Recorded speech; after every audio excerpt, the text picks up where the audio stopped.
Y quiero compartir con ustedes especialmente relacionado a la vida, ministerio de Jesucristo, porque la verdad es que, bueno, antes de esta pandemia, si hacemos un poco de recapitulación en cuanto a la vida de la iglesia, la vida nuestra, eh, siempre hemos visto que cada quien, pues, no sé cómo estará allá en el sur, pero yo pienso en mi país, Guatemala, pienso en Centroamérica, la manera de hacer el ministerio, la manera de hacer la obra del Señor. Pienso en las barreras que se presentan y bueno, siempre estamos buscando modelos, siempre estamos buscando formas de trabajar y algunas veces pues estamos imitando a otros, otras veces queremos revolucionar la iglesia y decimos, bueno, no, es que la iglesia necesita hacer esto y surgen muchas ideas, surgen muchos métodos, ¿verdad? Para querer hacer la obra de Dios y lo bueno que yo veo en todo esto, lo que miraba es que pues queremos mejorar, queremos cambiar, pero la Biblia siempre ha sido para mí ah, el manual, ¿verdad? Al que yo puedo referirme para seguir modelos, para seguir ejemplos. Y por qué no decirlo, Jesucristo es el máximo ejemplo en todo para nosotros, en todo lo que se relaciona con nuestra vida en Cristo, vida en Dios. Jesucristo es el máximo ejemplo. Entonces, vamos a ver acá, empezando en el versículo 3 de San Juan capítulo 4. Vamos a ver lo que dice la Biblia acá. Y dice, salió de Judea y se fue otra vez a Galilea. Le era necesario pasar por Samaria. Vino pues a una ciudad de Samaria llamada Sicar, junto a la heredad que Jacob dio a su hijo José. Estaba allí el pozo de Jacob. Entonces Jesús, cansado del camino, se sentó así junto al pozo. Era como la hora sexta, ¿verdad? Vino una mujer de Samaria, versículo 7. Vino una mujer de Samaria a sacar agua y Jesús le dijo, dame de beber. Pues sus discípulos habían ido a la ciudad a comprar de comer. Vamos a detenernos aquí. Yo creo que todos conocemos este pasaje, esta historia de Jesús, ¿verdad? En el pozo de Jacob. Y todos hemos oído, quizá hemos predicado, hemos enseñado a través de este pasaje. Muchas veces se usa este pasaje para hablar de la adoración. Muchas veces se predica a través de este pasaje para hablar de que Dios es espíritu. ¿Quién es Dios? Ah, bueno, muchas veces se usa este pasaje para predicar acerca de la metodología de Jesús para compartir el evangelio, para hablar del reino. Pero bueno, en esta oportunidad yo quiero que veamos este pasaje desde otra perspectiva. Y, y es que, bueno, todos entendemos qué pasó en esta conversación, quién era la mujer samaritana, la relación que había entre judíos y samaritanos, qué era el concepto que manejaban los judíos acerca de los samaritanos, un problema cultural, un problema ahí de muchos años atrás. Y entonces también vemos la relación de Jesús con sus discípulos, gente siguiendo a Jesús, hombres y mujeres interesados en conocer de Jesús, conocer a Jesús, etcétera. Pero yo quiero en esta oportunidad compartir con ustedes, bueno, eso que se dio, que sucedió con los discípulos y con Jesucristo en relación a este evento, en relación a esta plática, a esta conversación. Quiero que veamos la reacción de los discípulos, las acciones de los discípulos frente a este encuentro de Jesús con esta mujer. Y me llama la atención, si comenzamos en el versículo 8, dice la Biblia, sus discípulos habían ido a la ciudad a comprar de comer. No sé, no lo dice la Biblia, pero me atrevo a suponer que Jesús no pidió a sus discípulos que fueran a buscar comida. Pero los discípulos, si recordamos las características de Pedro, Pedro era un hombre muy así, que reaccionaba rápido, se le ocurrían ideas rápidas, bueno, muy activo. Y no sé si fue Pedro, no sé si fue Juan, Jacobo, pero alguno de ellos tuvo que tener la idea de irse a buscar comida, ¿verdad? Y entonces, ahora, si yo pregunto, ¿qué piensan ustedes de eso? Es decir, ¿fue una buena idea, verdad?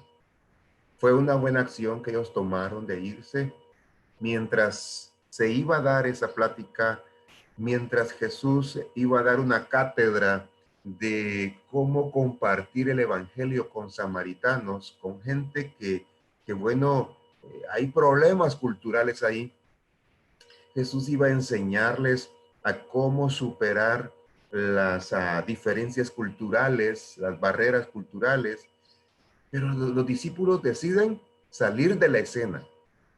Los discípulos deciden ir a buscar la comida física. Y entonces este es un aspecto, un punto que a mí me llama la atención en este pasaje. Los discípulos se habían ido a otro lugar a comprar de comer. Y entonces se dio esa plática, se dio esa conversación, ese encuentro especial donde Jesús pide agua y bueno, ustedes y yo conocemos el desenlace. Pero ahora quiero que por favor vayamos más adelante y veamos en el versículo 25, comencemos. Así dice San Juan 4:25. Le dijo la mujer, sé que ha de venir el Mesías, llamado el Cristo. Cuando Él venga, nos declarará todas las cosas. Amén. Jesús le dijo, yo soy el que habla contigo. Fue progresivo el hecho de que esta mujer descubriera quién era realmente Jesús, quién era el que estaba ahí con él, ¿verdad? Al punto de que, bueno, ella logró entender, ella recibió ese mensaje y, bueno, se dejó su cántaro y se fue a sus cántaros. Ahora veamos el versículo 27.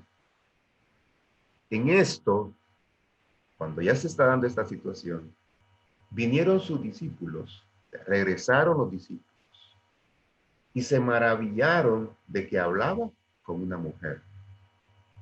Sin embargo, ninguno dijo, ¿qué preguntas? ¿Qué estaban platicando? ¿Verdad? ¿Qué hablabas con ella? Nadie se atrevió a decir nada. Los discípulos estaban ajenos a la conversación que Jesús había tenido con esta mujer. ¿Ya? Ellos estaban maravillados, ellos estaban asustados, ellos estaban sorprendidos que Jesús estaba platicando con una mujer.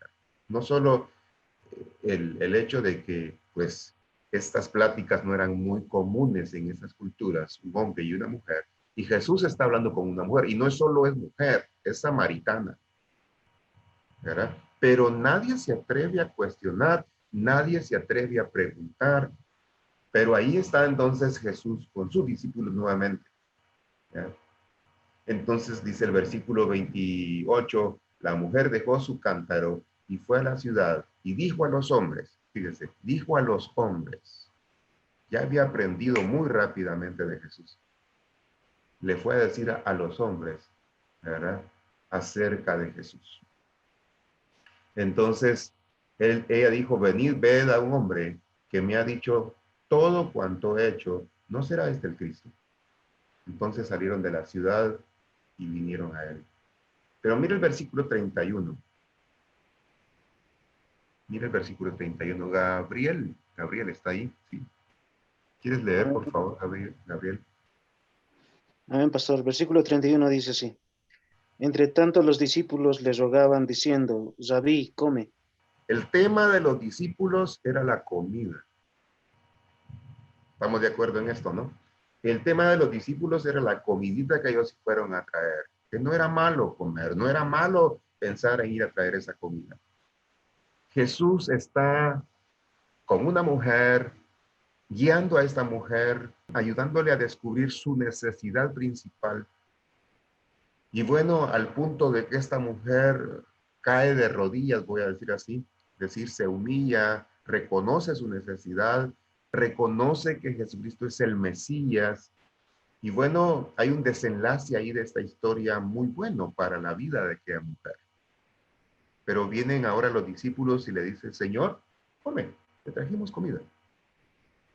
Entonces, me llama la atención en el quehacer de la obra de Dios, de la vida de la iglesia de hoy en día, que muchas veces caemos o hemos caído, veníamos cayendo en la misma actitud, en el mismo sentir de los discípulos en este pasaje.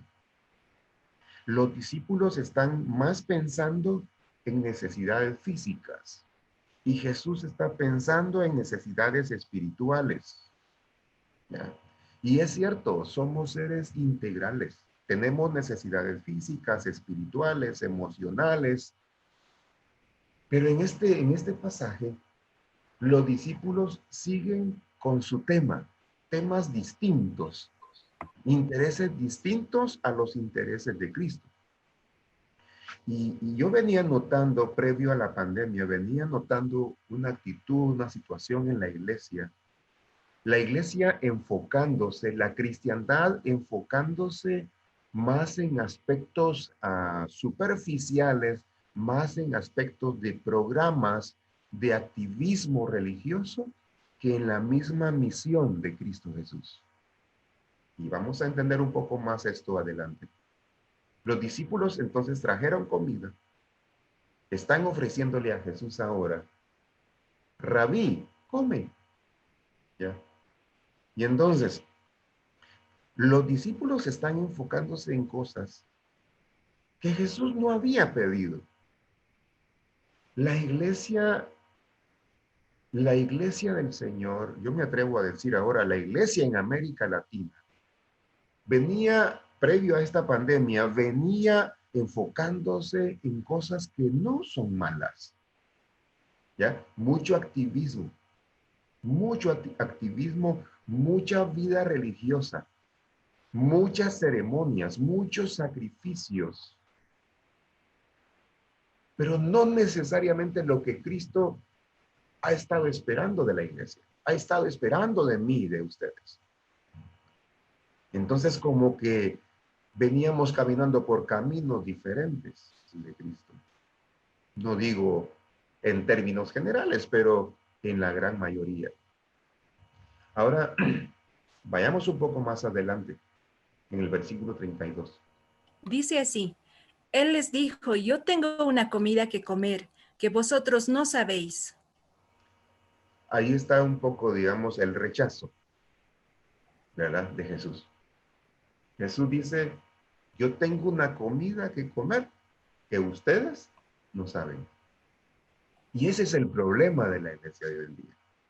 La iglesia no sabe, no conoce, como que la iglesia no entiende los gustos de Jesús. Como que la iglesia no le ha atinado en dónde está el corazón de Jesús, dónde está enfocado el corazón de Jesús, dónde está. Y por eso el apóstol Pablo en Filipenses, si ustedes se recuerdan, y en Filipenses capítulo 2, Pablo dice, haya en vosotros este sentir que hubo también en Cristo Jesús. ¿Ya? Necesitamos tener la misma actitud de Cristo, necesitamos tener el mismo pensamiento de Cristo, necesitamos tener la misma visión o misión de Cristo. ¿Verdad? Haya en vosotros este sentir que hubo también en Cristo Jesús. Entonces yo tengo una comida que comer, que por cierto, ustedes no saben. Wow, eso fue fuerte, ¿no? ¿Qué les parece a ustedes? ¿Alguien quiere comentar algo? Tengo una comida que comer que ustedes no conocen.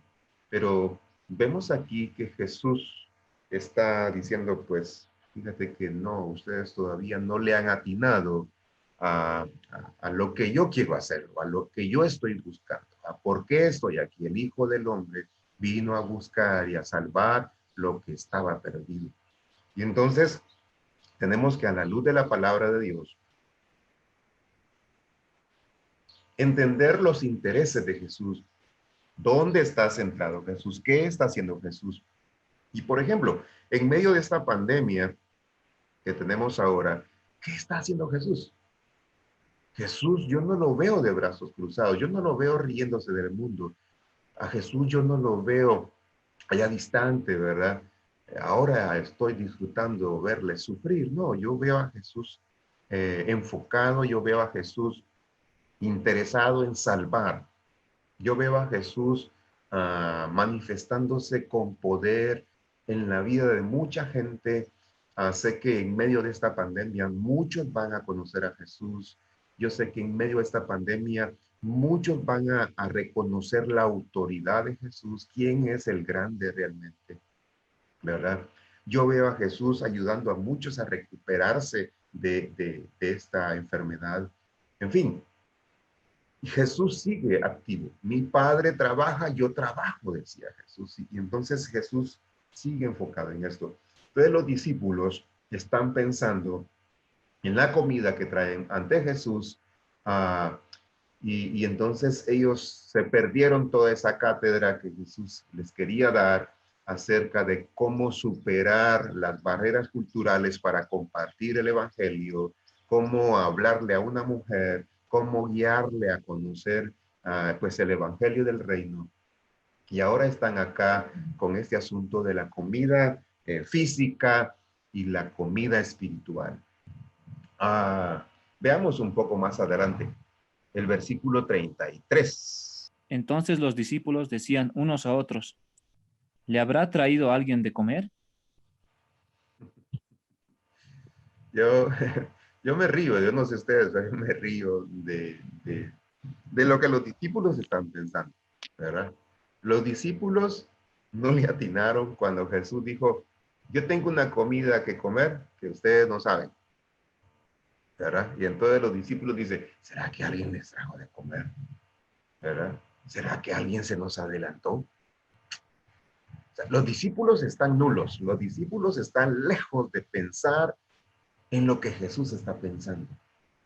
Los discípulos están desatinados en cuanto a lo que Jesús quiere, en cuanto a lo que Jesús está buscando. Por favor, vayamos a San Marcos capítulo 3. Marcos capítulo 3, versículo 14 y 15. Y estableció a 12 para que estuviesen con él y para enviarlos a predicar, que si tuviesen autoridad para sanar enfermedades y para echar fuera demonios. El versículo 14 dice que él estableció, es decir, él llamó a estos 12. ¿Y para qué los llamó? Para que estuvieran con él. ¿Ya?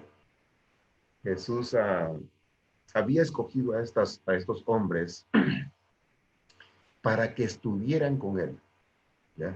Es decir, para que conocieran a Jesús. El llamado al discipulado incluye esta vida de intimidad con Jesús, ¿ya? Para que estuviesen con él, ¿ya? Para que se enfocaran en esa relación con él. No puedes estar siguiendo a Jesús, no puedes decir que eres discípulo de Jesús, no puedes llamarte cristiano, evangélico, si no tienes esa intimidad con Jesús, si no estás conociendo a Jesús.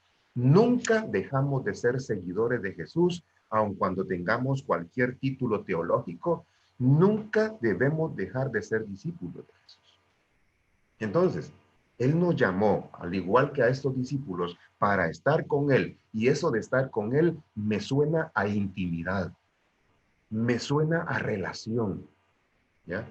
Y entonces, pero cuando tienes esa relación con Jesús, llegas a conocer a Jesús, no al 100%, porque morimos y no lo hemos conocido todavía al 100%, lo estamos conociendo. Pero bueno, en esa intimidad, en ese conocer a Jesús, vamos a atinarle cuál es la comida que le gusta a Jesús, cuáles son los intereses de Jesús, ¿verdad? ¿Hacia dónde quiere Jesús llevarnos? ¿Por qué Jesús vino? ¿Por qué Jesús hace las cosas así? Conocer a Jesús. Y entonces nos llamó, escogió para estar con Él, para compartir con Él, para vivir en intimidad con Él. El punto es que muchas veces hemos olvidado esto y los discípulos se habían desenfocado de este punto tan importante en la vida. Y ellos están entonces pensando en otras cosas. Y esa era la lucha continua en la vida de los discípulos. No entender el propósito de Jesús, no entender la visión de este Mesías. Entonces, necesitamos reflexionar a la luz de este pasaje, a la luz de la palabra de Dios, en cuanto a cómo está nuestra intimidad con Jesús. ¿Es acorde a lo que estamos haciendo? ¿O estamos conociendo a Jesús? ¿Estamos creciendo en nuestra relación con Jesús? ¿Verdad? ¿Le hemos atinado? Dice que Juan, el discípulo amado, ¿verdad? Entendía, conocía el corazón de Jesús. Juan era el que se recostaba en el pecho de Jesús, dice, ¿verdad? Entonces necesitamos tomar ese lugar de Juan, ¿verdad? Y entonces estar cerca del corazón de Jesús. ¿Qué es lo que más ama Jesús? ¿Qué es lo que más quiere Jesús? ¿Qué es lo que Jesús espera de la iglesia de hoy en día? Entonces, es importante porque luego de esto, dice Marcos, y luego los envió a predicar. No puedes ir a predicar si no primero tienes una base sólida de intimidad con Cristo. No puedes salir a evangelizar a tus vecinos y mucho menos ir al África a evangelizar si no tienes una base de intimidad con Cristo. Una relación personal y seria, radical con Cristo. No se puede, no funciona así con el Señor. Entonces, necesitamos evaluar nuestra intimidad, nuestro conocer de Cristo, nuestro andar con Cristo, ¿verdad? Entonces, vayamos otra vez a San Juan. Y ahora veamos lo que dice el versículo 34. Jesús les dijo, mi comida es que haga la voluntad del que me envió y que acabe su obra. Dos cosas bien importantes, ¿verdad? Hacer la voluntad del que me envió y culminar su obra, cumplir el propósito por el cual él me envió. Entonces, Jesús está enfocado en eso. Y cuando vemos a Jesús, ya ahora en términos generales de su vida, de su ministerio, nos damos cuenta que Jesús nunca perdió su enfoque. Aunque hubieron ataques, aunque hubieron distractores, aunque había un montón de situaciones en el camino, aun cuando le tocó sanar enfermos, aun cuando le tocó alimentar a gente con hambre, pero Jesús tenía bien claro que él no venía a dar de comer a los pobres, aunque lo hizo. Jesús no venía a sanar enfermos así al 100%, pero lo hizo. Él sabía que su enfoque principal, su misión principal era hacer la voluntad del Padre y acabar esa obra redentora que el Padre le había encomendado. Jesús tenía bien claro quién era, qué buscaba en la vida. Y los que somos discípulos de Él, ¿verdad? Los que vamos tras sus pisadas, necesitamos entender y tener bien claro también, bueno, ¿cuál es la voluntad de Dios para mí? ¿Por qué estoy en este mundo? Es decir, tener identidad bien definida. ¿Quién soy? ¿Verdad? No es asunto de, yo me llamo Rolando Burgos o no, yo soy Beatriz, no, yo soy Randolfo, no. Ese es mi nombre, pero ¿quién soy realmente? Mi identidad y especialmente ahora en Cristo. ¿Quién soy en Cristo? Cuando tenemos claro esto, vamos a ir entendiendo también el propósito, la voluntad del Señor para nuestra vida. ¿En dónde? ¿En qué debe de enfocarse la iglesia del Señor? Y entonces, mi comida, dice Jesús, ok, les voy a contar. Mi comida es hacer la voluntad del Padre. Yo he antepuesto la voluntad del Padre a mi propia voluntad. Y ese es el discipulado verdadero. Anteponer la voluntad de Cristo a mi propia voluntad, los planes de Cristo a mis propios planes. Cuando alguien cumple años, le decimos que Dios cumpla todos los deseos de tu corazón, ¿no es cierto? Pero yo tengo miedo un poco a esas expresiones, porque yo no quiero que Dios cumpla mi voluntad, yo no quiero que Dios cumpla mis deseos, yo quiero cumplir los deseos de Cristo, yo quiero cumplir la voluntad de Dios para mí, yo quiero descubrir el propósito de Dios para mi vida. Yo quiero entrar en los planes de Dios y no que Dios entre a mis planes, que es muy diferente. Entonces, la voluntad, mi comida es hacer la voluntad del que me envió y acabar su obra.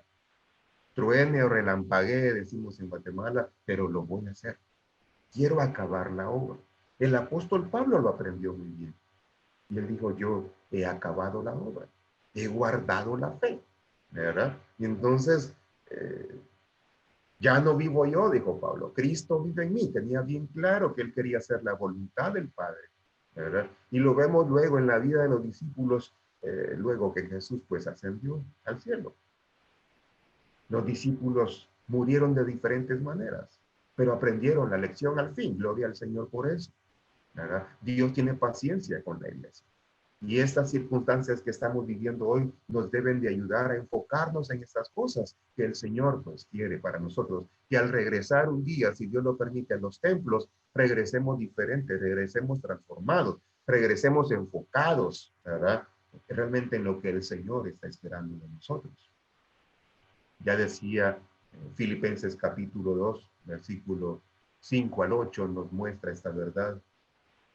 Ahora, veamos Lucas 9:23. Y decía a todos, si alguno quiere venir en pos de mí, niéguese a sí mismo, tome su cruz cada día y sígame. ¿Qué palabra la de Jesús? ¿No? Si alguno quiere venir en pos de mí. Quiere venir en pos de mí, niéguese a sí mismo. ¿Ya? Muera a sí mismo, renuncie a sí mismo. Ahí está el costo del discipulado. Y es un costo que todos tenemos que estar dispuestos a pagar. Una vez en las enseñanzas que comparto de misiones en Guatemala, una vez yo le pregunté a unos hermanos en una iglesia, ¿cuántos de ustedes irían a África si Dios los llamara? Y nadie dijo nada. Y otra vez pregunté, ¿cuántos o quiénes de ustedes irían a África si Dios los llamara? Y nadie respondió nada. Entonces les dije, gracias a Dios, que Dios no está llamando a nadie de ustedes a ir a África, porque no cuenta con ustedes. Nadie estaría dispuesto. No estoy diciendo que Dios los va a mandar a África. Yo estoy preguntando por si acaso Dios lo llamara, pero por si acaso Dios lo llamara, nadie está disponible. Entonces, ¿dónde queda el costo del discipulado? Si alguno quiere venir en pos de mí, niéguese a sí mismo. Muchas veces el compromiso de muchos cristianos no llega más allá de la esquina con Cristo. Pero hoy en día necesitamos producir discípulos o reproducir discípulos que paguen el costo, que estén dispuestos a ir más allá con Cristo. Y hermanos, esto es parte del desafío para ustedes también. La evaluación de nuestro discipulado, de nuestro seguir a Cristo. ¿Cómo está? ¿Somos de los discípulos incondicionales o condicionales? ¿Somos de los discípulos que estamos dispuestos a ir con Cristo hasta las últimas consecuencias? ¿O todavía somos de los discípulos que ponen condiciones? Que nos hemos acomodado y no queremos, no estamos dispuestos a salir de ese acomodamiento. Entonces Jesús dice que se haga la voluntad del Padre y terminar su obra. Esa es mi comida, de eso yo me alimento, eso es lo que me fortalece, eso es lo que me inspira, eso es lo que me lleva hacia adelante, hacer la voluntad del Padre, terminar la tarea que me encomendó. Quiera Dios que esta palabra inspire sus corazones y les anime, y les rete, y les desacomode. Si esta palabra los desacomoda a ustedes, va a ser bueno. Si esta palabra no los deja dormir a ustedes, Eso va a ser bueno para ustedes y para la iglesia. Versículo 35. ¿No decís vosotros, aún faltan 4 meses para que llegue la siega? Alzad vuestros ojos y mirad los campos, porque ya están blancos para la siega. Amén. Según la experiencia de los agricultores, estoy tratando de parafrasear lo que Jesús dijo. Según la experiencia de ustedes como agricultores, dicen que hace falta 4 meses para recoger la cosecha.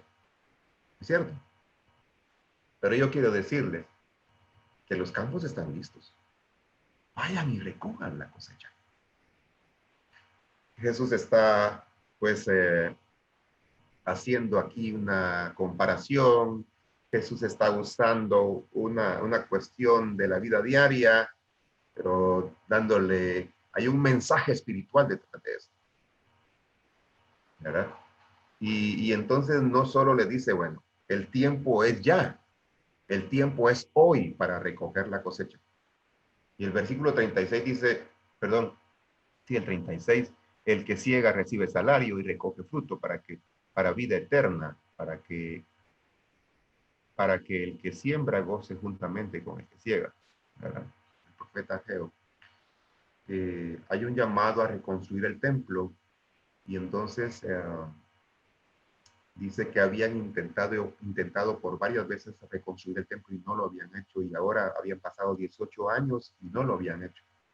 Entonces viene la profecía y dice, bueno, es el tiempo de reconstruir el templo, y el pueblo decía, aún no es el tiempo. No decían, no lo vamos a hacer, sino que decían, aún no es el tiempo, ¿verdad? Y estaban posponiendo lo que tenían que hacer. Hermanos, no podemos meternos a posponer, según el propósito de Dios, lo que Él quiere que hagamos. Lo que Él dice está listo para hacerse. Y en este caso el Señor dice, miren, si el tiempo de la siega ya. Ustedes no estuvieron en esa plática que tuve con esta mujer, y esta mujer pues era parte de la cosecha y ha sido recogida. Gentiles, samaritanos, judíos, todos necesitan conocer el reino. Y entonces, ahora Jesús trata de enfocarlos y llamar la atención de ellos. Ok, los campos están listos para la siega. ¿Ya?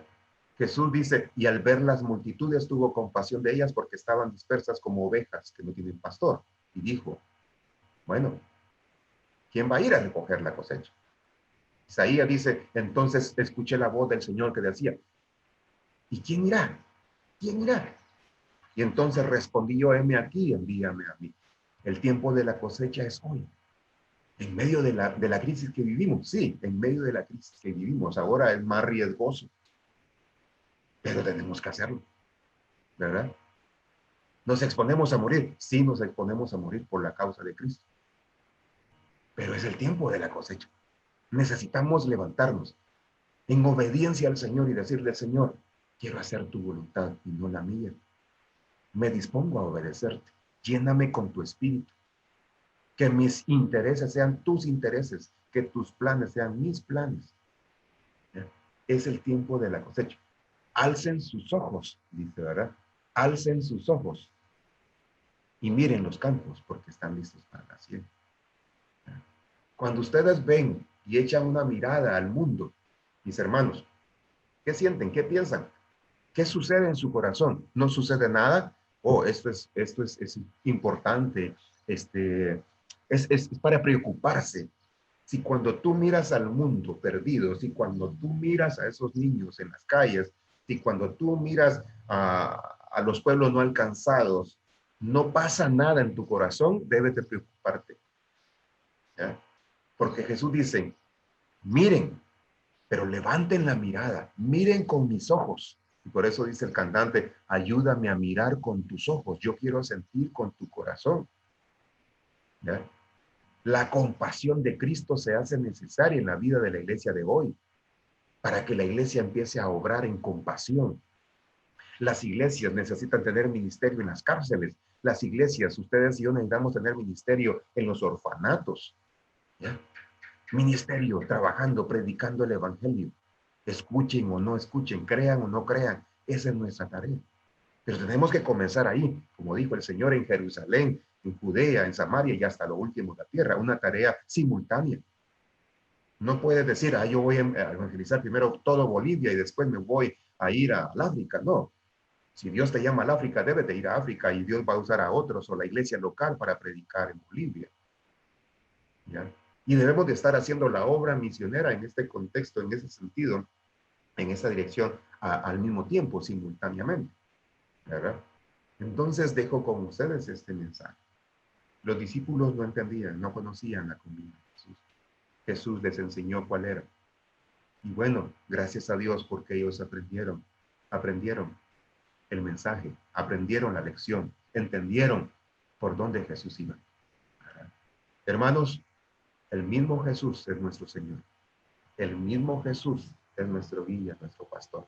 Y necesitamos seguir sus pisadas, su ejemplo, su modelo para hacer la obra que Él nos ha encomendado. Que Dios les bendiga en esta noche ahí. Que Dios llene sus corazones de su presencia. Que Dios les inspire. Que Dios les anime. Y si Dios está llamándote en tu corazón, no tengas miedo de la voluntad de Dios, porque la voluntad de Dios es buena, es agradable y es perfecta. Vale la pena seguir a Jesús. Vale la pena cumplir su propósito. Vale la pena obedecerle. Vale la pena imitarlo. ¿Verdad? Si alguno, pues, oye mi voz, dice el Señor, venga. ¿Verdad? ¿Verdad? Si alguno está dispuesto a seguirme, niéguese a sí mismo. Tome su cruz cada día. Sígame. Somprea chinchapro tiempo. Eso quiere decir que el Señor te bendiga. Vamos a orar. Amén. Señor, gracias en esta oportunidad por el privilegio de compartir con estos muchachos jóvenes, hermanos en Cristo, en el sur de América. Gracias por sus vidas, gracias porque tú los conoces y tú le llamas por su nombre. Posiblemente todos ellos vienen de contextos diferentes, de familias diferentes, pero ahora estamos aquí unidos en un mismo espíritu, en un mismo sentir, enfocados en tu palabra, en medio de esta crisis difícil de asimilar. Pero Padre, aún en medio de esta situación, tú sigues llamando, tú sigues hablando, tú sigues tocando nuestros corazones. Oro en el nombre de Jesús para que sus corazones sean llenos de tu Espíritu Santo y del entendimiento de tu palabra, Señor, para ponerla en práctica, por obra, en su diario vivir. Bendice sus vidas, guárdales del mal y guárdales en medio de esta enfermedad que está, Señor, agobiando a muchas personas en el mundo. Ten misericordia, Señor, de los que sufren. Ten misericordia de la gente en los hospitales. Ten misericordia de tu iglesia. Ten misericordia de nosotros. Oramos agradecidos, Señor, en el nombre de Jesús. Amén.